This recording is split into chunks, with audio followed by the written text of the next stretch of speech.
And that's for the piggies in every US city thinking a seat in the back row is Porsche because of European history. They miss seeing the monocle though, so I be in the front row on days I am making dough.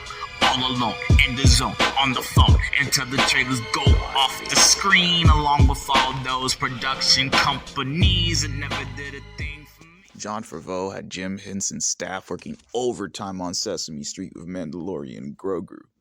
The latest Star Wars spinoff is heavy on bringing new aliens to the field, while firmly playing out as a hostage flick with a Bond beginning.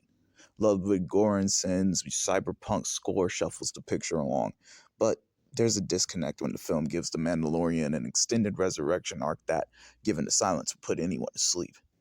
The extended battle sequences cross between Gladiator and A New Hope, but I've seen Coliseum clashes in this franchise since Attack of the Clones, and even with the prison breakout scene, a clone is what, at worst, Mandalorian Grogu feels like. Hoth has already been revisited in Rogue One, though to fill the snow I would rather have felt in a reprinting of The Empire Strikes Back, a film not made for dark ride consideration, unlike Mandalorian and Grogu, which, if a person doesn't see it in a premium format, is guaranteed to fall asleep and waste their money for trying to cheap out on all the bells and whistles. If one takes away the Jim Henson puppets, Mandalorian and Grogu is then, in summation, as hollow as the Disney families that it's aimed at. This is a type of film that is really just a 2-hour ad to sell merchandise, theme park tickets, and premium movie experiences that classists will pay for and regret later.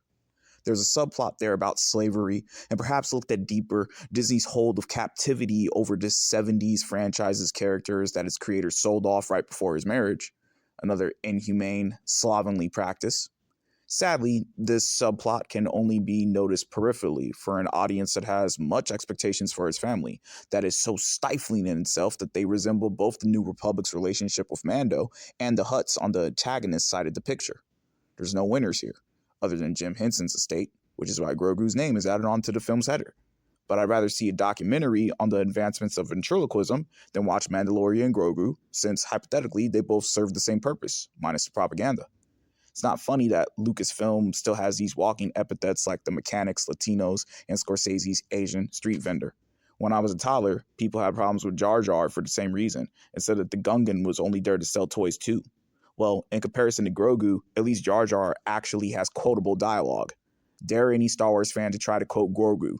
That's the definitive IQ test for anybody who watched Jon Favreau's Mandalorian and Grogu. Pop your popcorn. That's for the piggies in every US city thinking a seat in the back row is Porsche because of European history. They miss seeing the monocle though, so I be in the front row on days I am making dough.